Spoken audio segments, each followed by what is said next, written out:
Kentucky basketball wrapped up their pro day earlier tonight, and we've got to talk about the good and the bad that occurred on offense.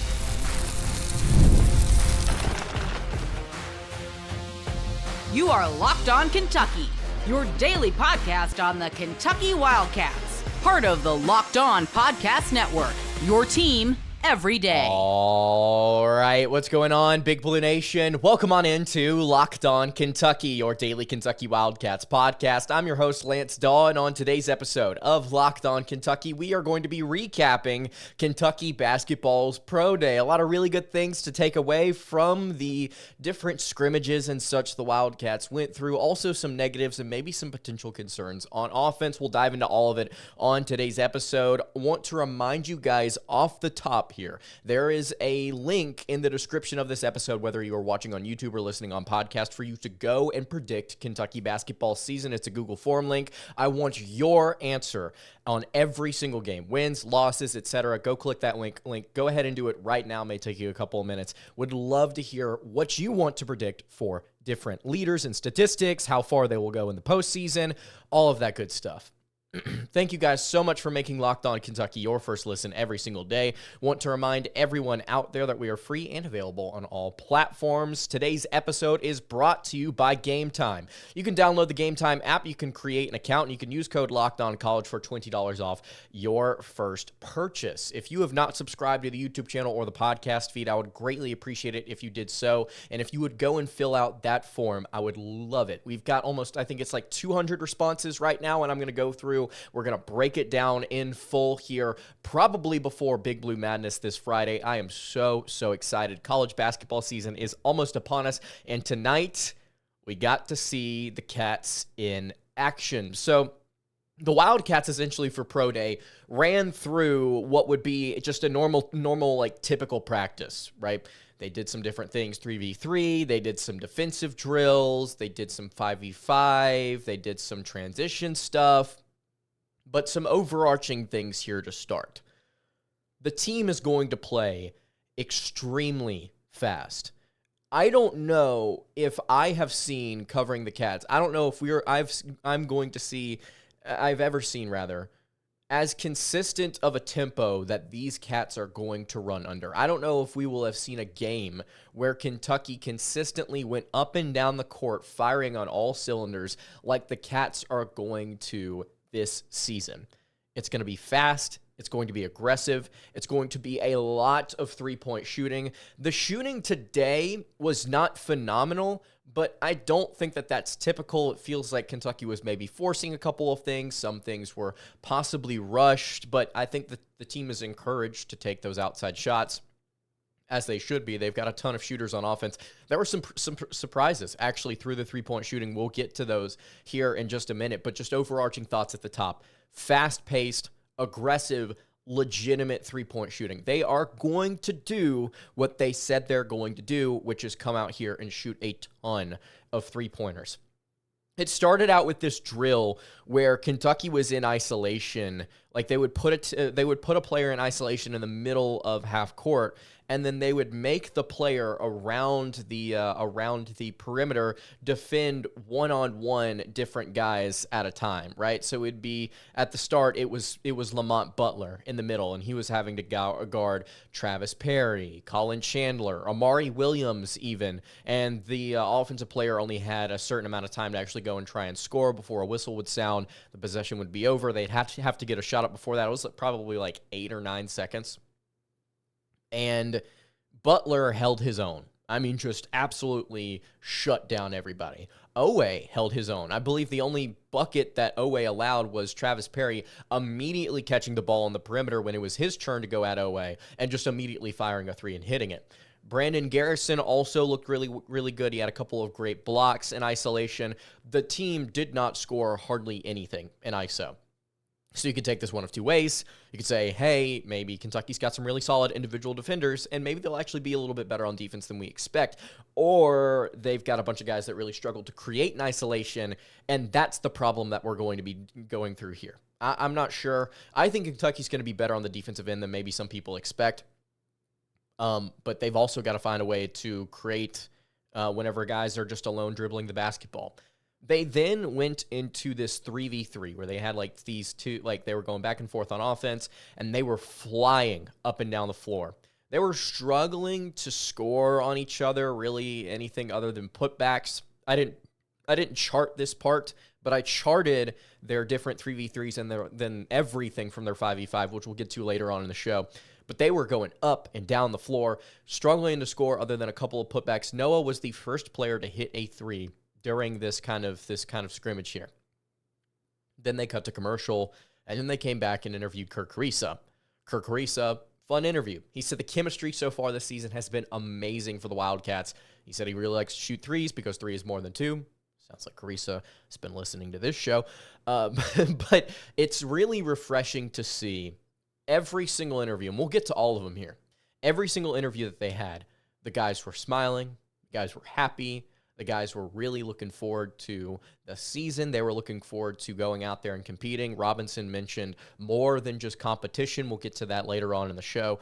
But Kriisa, happy, excited about the chemistry, clear that he cares about his guys, clear that he likes what Pope's doing, loves what's going on here. It's so refreshing to see a team that is bonded and is loving each other and is really, really coming together as we head towards the season, because the chemistry on the court is going to be super, super important for these guys. A lot of sacrifice and a lot of selflessness. I think that's what we learned here from the interviews today, and that's kind of what you hear from Mark Pope, and what he's been preaching to these kids is you have to be able to accept your role and you have to lay stuff out for the team. The team is better and more important than the individual player. We also had blue versus green, which was blue versus the scout team, which there was nothing really impressive that came from that. It was just a couple defensive stops and a couple of layups, just based on what I saw. Then they cut to an interview with Kobe Brea. He said that winning A-10 Sixth Man of the Year twice shows that he can accept his role and really bring a spark off the bench. And this is probably one of the most interesting things that came out of this pro day, is that the broadcast, the man that was interviewing alongside Jack Givens, really emphasized Brea being a player coming off the bench. He said that the team chemistry's there, that they bond really well together, but he's really going to put an emphasis on coming off the bench and being able to knock down shots. And he talked about how important it is to just really understand when you get into a game kind of what you're being looked at to bring in. And obviously he's a guy that can shoot 3s, but he's looking to improve on his defense as well. Interesting stuff that we'll probably tackle a little bit more in depth later this week, because if Kobe Brea is coming off the bench, that changes some things that Kentucky may want to do at shooting guard. And then we got into a 3v3, if I'm not mistaken. Real quick, Brea hit a 3 off the dribble.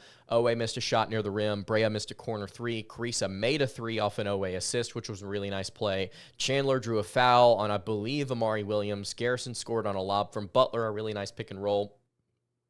Kriisa missed a 3, rebounded Jaxson Robinson. Robinson missed a 3, and then I believe they cut away to commercial, or they ended the drill there. All right, so now we get into the nitty-gritty about the 3v3 and then the 5v5. There was a lot to dive into here. Before we get into it, though, I do want to tell you guys about our friends over at LinkedIn Jobs. When you are hiring for your small business, you want to find quality candidates that are right for the role. And that's why you have to check out LinkedIn Jobs, because LinkedIn Jobs helps you find the professionals for your team faster and for free. It's not just another job board. They help you hire professionals you cannot find anywhere else, even those who aren't actively searching for a new job but might be open to the perfect role. In a given month, over 70% of LinkedIn users don't visit other leading job sites. So if you're not looking on LinkedIn, you're simply looking in the wrong place.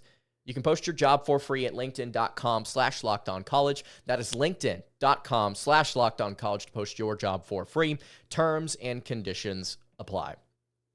All right, continuing along here on the Monday edition of Locked On Kentucky. A little late here on Locked On Kentucky, but we're wrapping up Pro Day. Had to take a ton of notes on this one. Really appreciate you guys tuning in. Again, if you have not gone and click the link in the description to dive into the Google form, you can predict every single game for the Kentucky Wildcats this upcoming season. Wins, losses for every single game on the schedule. And then it gets into who do you think is going to lead in points per game, rebounds, assists. A lot of people kind of trending some more towards some interesting players in those categories. And then obviously you can debate, or we will have a conversation about where you guys think Kentucky will go in the SEC tournament, in the NCAA tournament.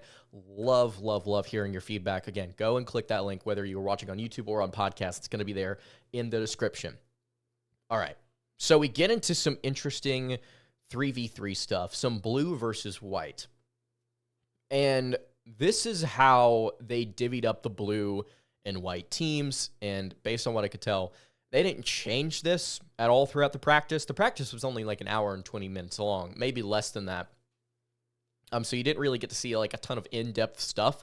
Not a ton of defensive drills outside of what we saw at the beginning. But the blue and white teams, this is how they were laid out. On blue, Lamont Butler at point guard, Travis Perry at the 2, Kobe Brea at the 3, Andrew Carr at the 4, Brandon Garrison at the 5, and then the 6th man that rotated in was Colin Chandler. On the white team, Kirk Risa at point guard, Otega Owe at shooting guard, Trent Noah at small forward, Jaxson Robinson at power forward, and Amari Williams at center, with Ainsley Almanor coming off of the bench. This is kind of how I guess you could expect certain rotations to look heading into the season.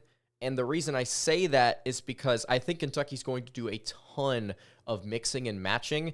And so you're going to see things like this where Noah and Perry and Chandler do actually get an opportunity to kind of play into these rotations.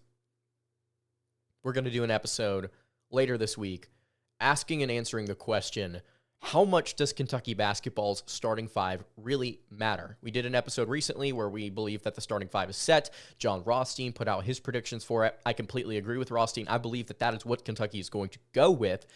Kobe Brea's comments maybe switch things up for me. But this is how these two rotations, you could see these two be some of the more prominently featured rotations that maybe you go and look at KenPom and you see these are some of the more common things that Kentucky likes to roll out because it's balanced, right? You've got scoring, you've got defense on both of them. You've got length and size you can combine with both of them. I love this. Lamont Butler had an interview, arguably one of the best. He said he believes he's a winner. He's a high-level defender. He's a strong facilitator.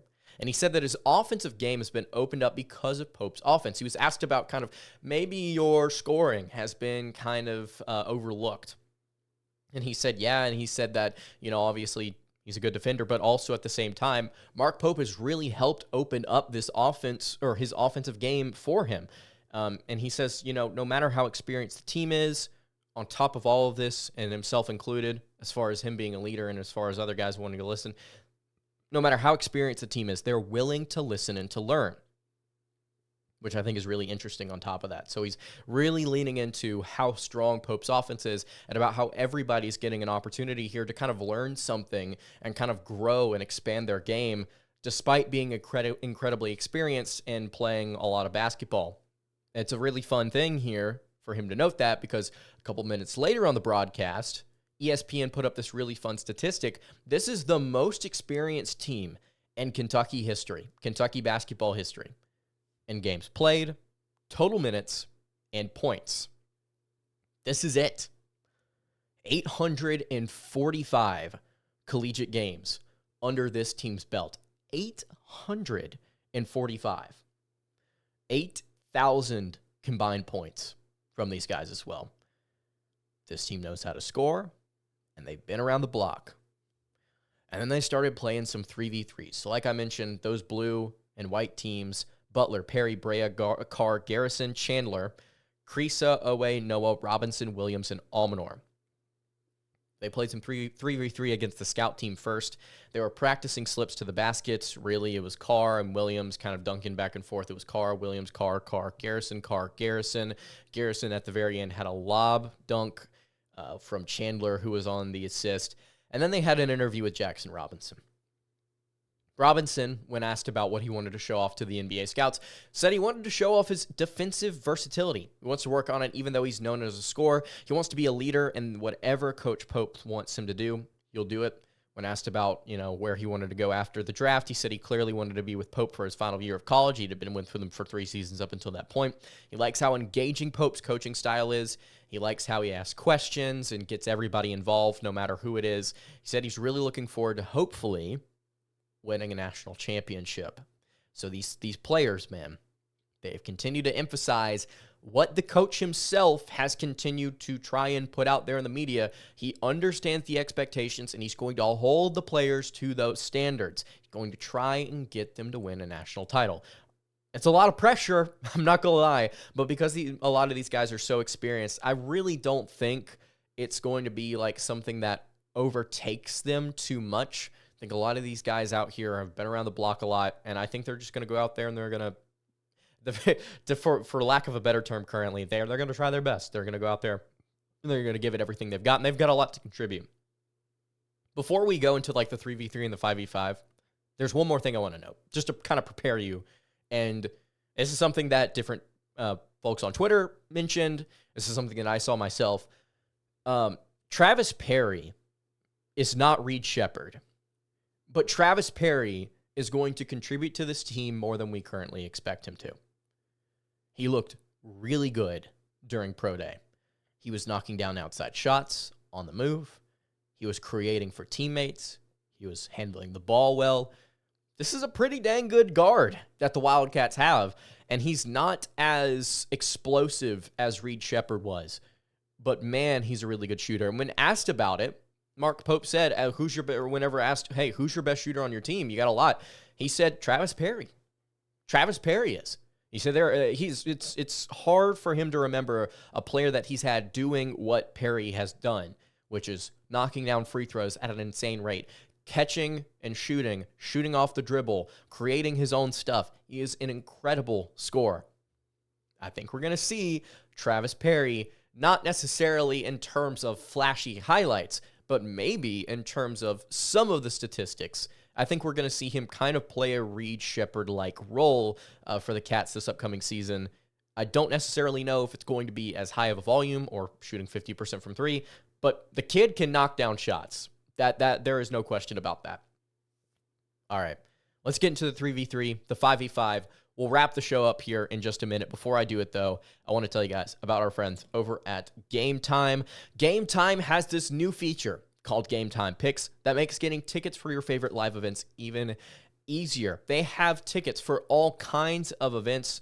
You can go to any sort of a live event, no matter what kind. They've got comedy, theater, music, sports, any kind of sporting event you want. And Game Time Picks helps you filter out the fluff to show you only incredible deals on great seats, so you don't have to waste time searching through thousands of tickets. You can customize your spot with Game Time Picks, and curation makes it easier to save more on sports, comedy, theater, etc. near you. They've also got all-in pricing. You can toggle this feature to show the total up front with no surprise fees at checkout. I actually used this recently whenever I was going to go to a college football game on Thursday, and it's really refreshing to kind of see everything up at front. And I was kind of worried, I'm like, okay, what fees are going to hit me? And then I realized, oh wait, no, I had all-in pricing turned on, so that was what I was going to pay. They've also got seat views, which gets a panoramic view from your seat on the app before you buy. And they've also got the lowest price guarantee, which means if you find the same ticket in the same spot in section and row for less, Game Time will credit you 110% of the difference. It is the place you need to go to get your tickets to any sort of live event. You can take the guesswork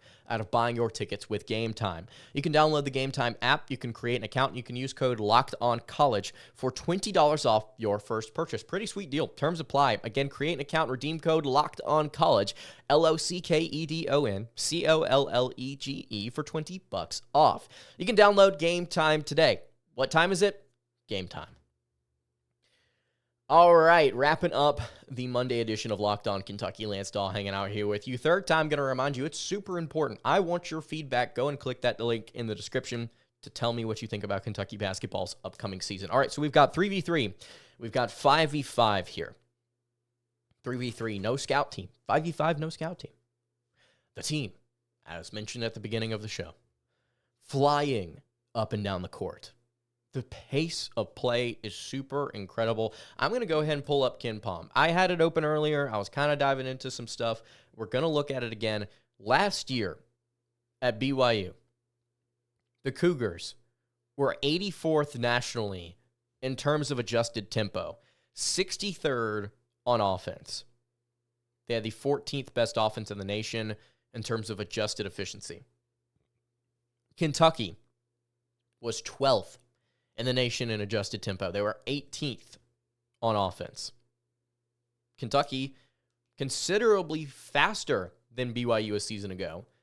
And I actually was going to make that a talking point at some point this offseason. Like, hey, is BYU really going to run the tempo that we think they are? Or Kentucky is going to run the tempo that we think they are, considering what happened at BYU? The answer is yes. Yes, they will.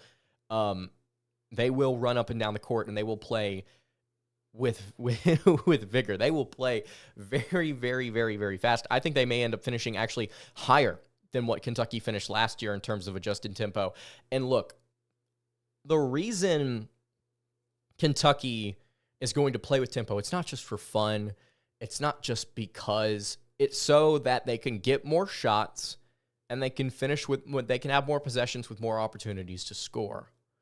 And even if they're not the most efficient team in the country, more possessions, above average efficiency, more points, win more games. I don't necessarily want to sit here and put a big number on where Kentucky should be, like in terms of like satisfactory tempo. I'm not going to say, oh, well, they need to finish at least top 15 in the country in adjusted tempo if they're going to be up to my expectations in terms of pace. No, I think it's going to be more of an eye test more than anything. And then also, I think Kentucky's going to hold themselves to this tempo standard because of the fact that they're going to want to shoot 35 threes a game. This is something that the coaching staff has really made a big emphasis on. They want to shoot 35 three-pointers, and by golly, I think they're going to try it with this tempo that they displayed today. It's funny because this was pro day. There's not... How do I phrase this? Other Kentucky media outlets have said the same. There's not like any... I'll say what I believe Ben Roberts with Kentucky.com said.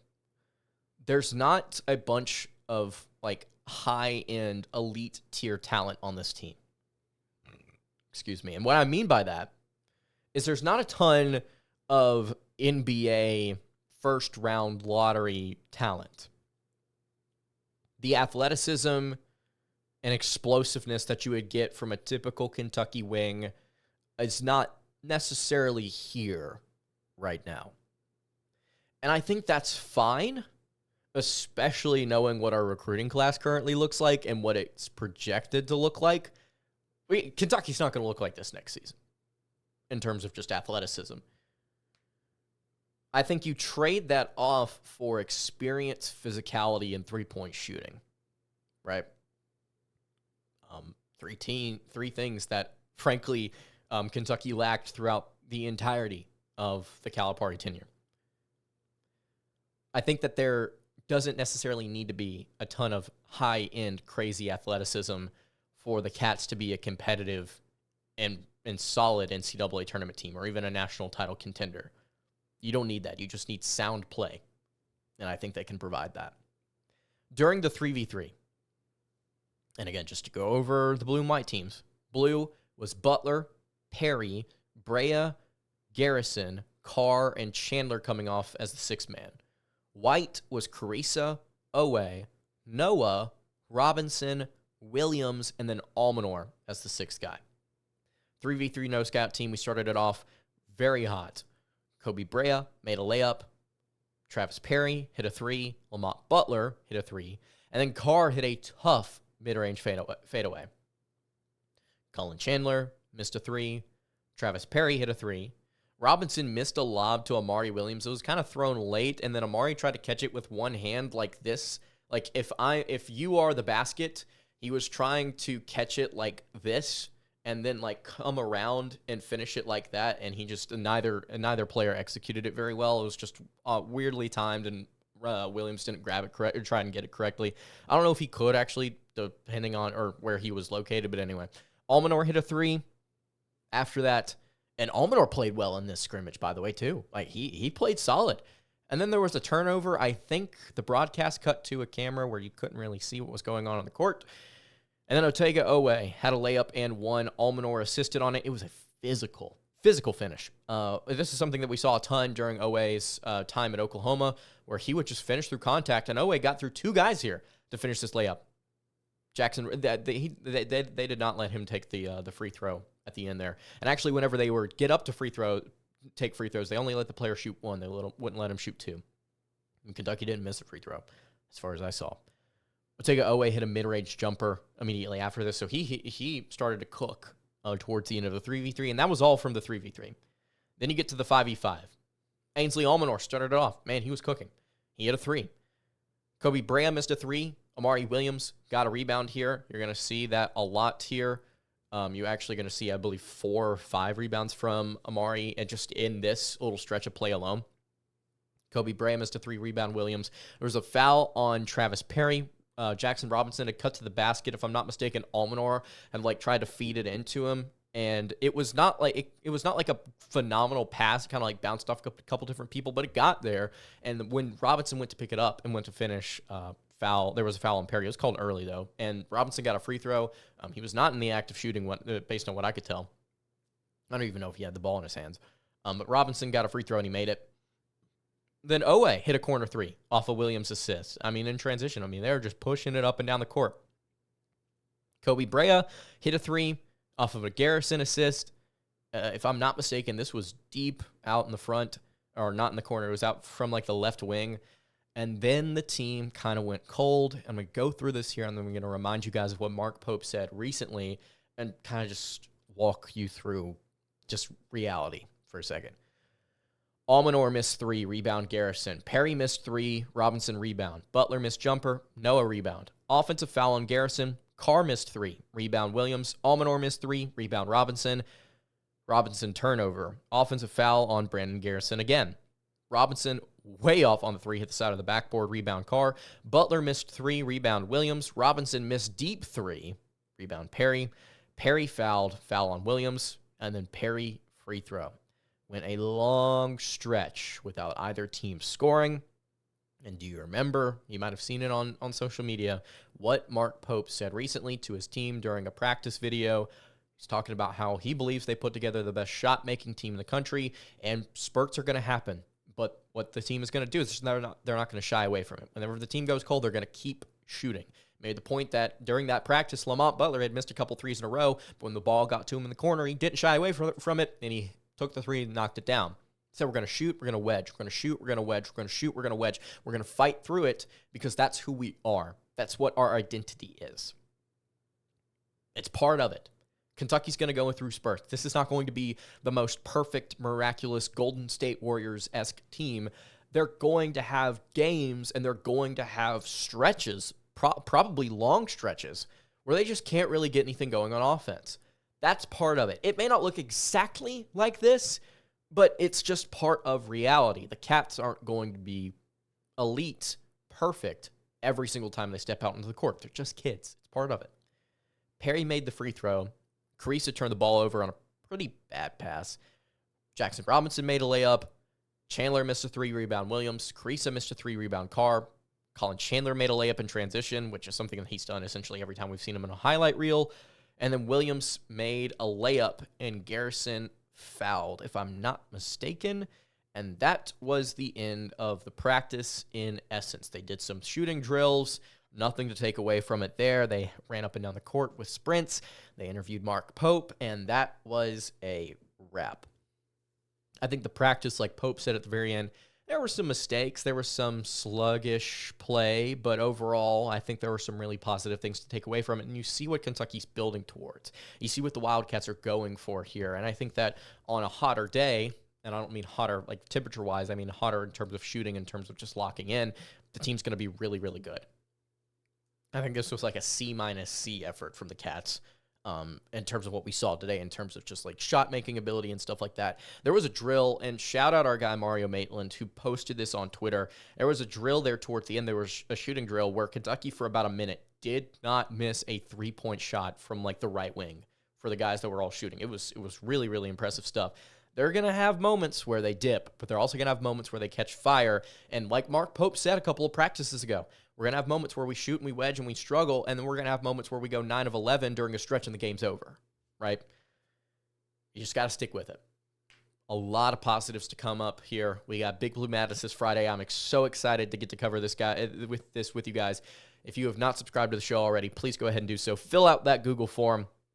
And that's going to do it for today's episode of Locked On Kentucky. Hey, you can follow the show on Twitter at Locked On UK. You can follow me on Twitter at LanceDawe_. You can follow the show over on Instagram. That is at Kentucky Podcast. Any questions, comments, concerns, you can leave those in the YouTube comments below. You can hit me on the socials. I will see you all tomorrow for another episode of Locked On Kentucky. Hope you guys have a great rest of your day, and God bless.